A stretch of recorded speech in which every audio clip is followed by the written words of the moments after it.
Fala pessoal, tudo bem com vocês? Gente, estou aqui então para fazer uma revisão para a nossa disciplina então de cálculo de várias variáveis, tá? Para a nossa avaliação então N1, tá? Então eu separei alguns exercícios das nossas listas de exercícios para a gente ir retomando todo o conteúdo e assim tentar ali amenizar um pouco a questão de estudo de vocês para a nossa avaliação, tá? Então vamos lá para o primeiro exercício, tá? Onde que ele fala, da lista 1, no caso, tá? Que é determine o raio e a equação da circunferência centrada no ponto C11, né? E passa pelo ponto P31, tá? Ou seja, que é um ponto sobre a nossa circunferência, né? Como representado a seguir. Gente, o raio, nesse caso, ele está bem evidente, né? O raio, ele é este comprimento aqui, e a gente consegue perceber que ela apresenta então um raio de 2 unidades. Tá? Pensando nisso, é só a gente implementar esses pontos, né, na nossa equação da circunferência. Tá? Então a nossa equação da circunferência ela é dada, né, quando ela não é centrada na origem, por x menos a, que seria a coordenada então de x do centro, ao quadrado, mais y menos b elevado então ao quadrado, igual ao raio ao quadrado. Tá?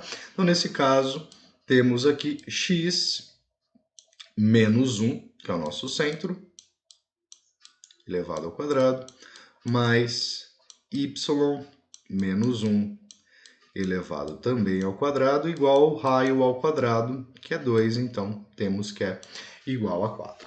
Tá? Temos aqui esta equação, ela é chamada de equação reduzida, às vezes, né, tomando ali como às vezes a gente tem alternativas, é necessário apresentarmos a equação geral. Tá? Então a equação geral eu preciso desenvolver essa expressão, então a gente vai ter x ao quadrado menos 2 vezes x mais 1, tá? Mais y elevado ao quadrado menos 2 vezes y mais 1, que é igual a 4. E aqui a gente consegue, então, a nossa equação geral, né? Que vai ficar sendo x quadrado mais y ao quadrado menos 2 vezes x menos 2 vezes y, tá? Poderia também colocar em evidência o 2, mas não é necessário. Mais 2, esse 4 vindo para cá ele vem menos 4, então menos 2 igual a zero. Tá? Então essa aqui é a equação geral da nossa circunferência. Tá? E esta a equação reduzida. Tá? Então vamos para o próximo. Determine a equação da elipse representada a seguir. Muito bem, gente. Como que a gente vai achar a equação da elipse? No caso, essa elipse está centrada na origem, está centrada no 0, 0, e a equação da elipse, então, é x elevado ao quadrado dividido por a elevado ao quadrado mais y elevado ao quadrado sobre b elevado ao quadrado, que vai ter que ser igual a 1. Tá? Lembrando, o que são A e o que são B, né? São as excentricidades da nossa elipse, né? No caso, A é a excentricidade em x, que é este comprimento, e em B é essa excentricidade em y, que é este comprimento. Tá? Pensando-se desta forma, nós temos então que x ao quadrado vai ser igual a nossa excentricidade, ela vai de 0 até 3 em x, então a gente vai ter 9, mais y elevado ao quadrado, o nosso excentricidade b ela é 4, então 4 ao quadrado são 16, igual a 1, e temos aqui então a nossa equação da elipse, certo? Bora para o próximo. Determine o conjunto domínio das funções a seguir. Tá, gente? Então, o domínio, a gente tem que lembrar das condições de existência. Né? No caso aqui eu trouxe várias funções com raízes. Tá? Então, qual é a condição de existência desta função de duas variáveis? Lembrando, a raiz quadrada ela não admite, né, um valor ou uma raiz de um número negativo. Tá? Logo, essa expressão que nós temos na parte interna, ela vai ter que ser maior ou igual a zero. Tá? Então, pensando-se nisso, o domínio da nossa função z ou da nossa função f vai ser descrito, então, pelo par xy tá? Pertencente ao R2, tal que, né, x ao quadrado mais y ao quadrado, né, a soma desses dois quadrados, sejam sempre maior ou igual a 4, né? Porque se ela for 4, no mínimo, esse valor zera e ela precisa ser sempre maior do que isso, tá? Então, a região de domínio da nossa função RT, né, de variáveis RT. Como vai ficar o domínio dessa função f? Né? Então, vamos começar aqui. RT pertence, então, ao R2, ou seja, são duas variáveis reais, tá? Tal que, né, nós temos aqui uma fração, ou uma função, né, racional, né, a gente tem uma razão, uma fração, tá? E ela tem, então, que o denominador dela não pode ser nulo, e a gente também tem a condicional aqui da raiz de índice 4, né, que é o índice par. Então, esta expressão aqui embaixo, ela não vai poder ser um valor negativo, porque senão não existe o valor da raiz, tá? E ela também não pode ser zero, porque senão vai admitir a divisão por zero na nossa função, certo? Então, esta expressão que nós temos aqui internamente, né, que é 2r ao quadrado mais 3t ao quadrado, tá? 2r ao quadrado mais 3t ao quadrado, ela vai ter que ser obrigatoriamente maior do que 2, tá? Professor, como que você fez isso rapidamente? Gente, assim, se ela for 2, ela zera aqui embaixo, tá? Se essa expressão, que é o 2r ao quadrado mais 3t ao quadrado, for maior do que 2, isso aqui sempre vai gerar um valor positivo, tá? Então, por isso que é maior ou igual a 2. E nesse último caso, né, a nossa função z, o domínio dela vai ser dado de uma forma um pouquinho mais tramitosa, lembrando que aqui no caso não estamos analisando o gráfico desse domínio, mas é interessante observar, né, qual é o gráfico, tanto que aqui você tem uma circunferência de raio 2, né, maior é a região externa.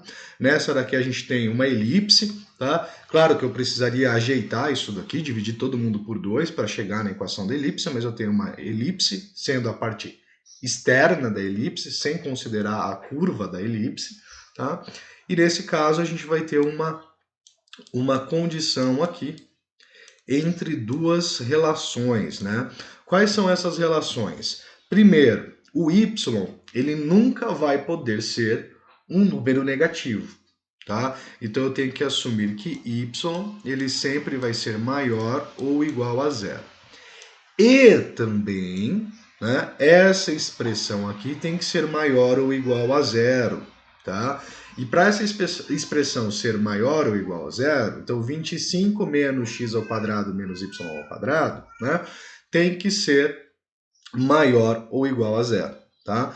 Dessa forma, eu posso escrever da seguinte relação, né? Se o x ao quadrado menos y ao quadrado, não, mais y ao quadrado, né? Estou mudando o sinal. Eles vão ter que ser menores ou iguais a 25, tá? Por que isso? Né? Se esses dois valores juntos derem 25, negativo, né, já que eles são menos, esse cara aqui vai zerar, tá? Então, para que ele seja maior, essa dupla aqui de variáveis, elas têm que ter uma soma ao quadrado delas, né, menor que o número 25. Né? Se elas passarem de 25, esse valor vai começar a dar raízes de números negativos que não existem, certo? Vamos para o próximo aqui. A função w igual a f de tv, onde w indica a sensação térmica em relação à temperatura real, T, tá? E a velocidade do vento, no caso v, tá?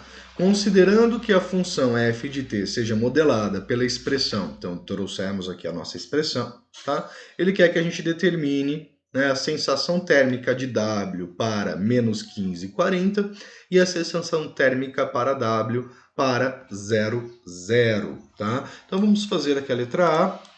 W, ele vai ser igual, então, a F de menos 15,40. A gente vai fazer o que nesse caso? Substituir esses valores na nossa expressão, tá? Então a gente vai ter ali 13,12, tá? Mais 0,6215 vezes o valor da temperatura. O valor da temperatura, no caso, é menos 15, menos 11,37 vezes a velocidade elevado a 0,16, então a velocidade é 40, elevado a 0,16, mais 0,3965 vezes a temperatura, que no caso é menos 15, tá? Vezes a velocidade, que é 40, elevada a 0,16. Tá? Vou dar um igual, menos 27, aproximadamente menos 27,45 graus. Não é Fahrenheit, não falou qual é a unidade, não. Né? Então, menos 27,45 aproximadamente unidade de temperatura. Então, vou colocar grau X aqui, porque o enunciado não fala se é a sensação térmica em qual unidade de temperatura. Tá? Melhor, vamos deixar sem unidade. Tá? E o valor B, e a letra B, né, ele traz para a gente, então, qual é a sensação térmica W para 0, 0. Tá? Ou seja, temperatura 0 e grau e velocidade do vento 0. Tá, gente? Então, antes de eu fazer a conta, eu vou olhar aqui rapidinho, né? Ó, é 0,6215 vezes o tempo. Se o tempo a temperatura é 0, isso aqui ele vai zerar, tá? 0 elevado a qualquer coisa vai dar 0, então essa expressão ela também zera. E se temperatura e velocidade é igual a 0, né? Isso aqui também zera. Então nós vamos ter que vai ser de 13,12. Tá? Então essa é a sensação térmica para uma temperatura de 0 graus com vento 0. Tá? Através dessa modelagem. Gente, por questão de tempo, eu vou finalizar esse vídeo aqui e retorno num próximo para a gente continuar a nossa visão. Grande abraço e até daqui a pouco.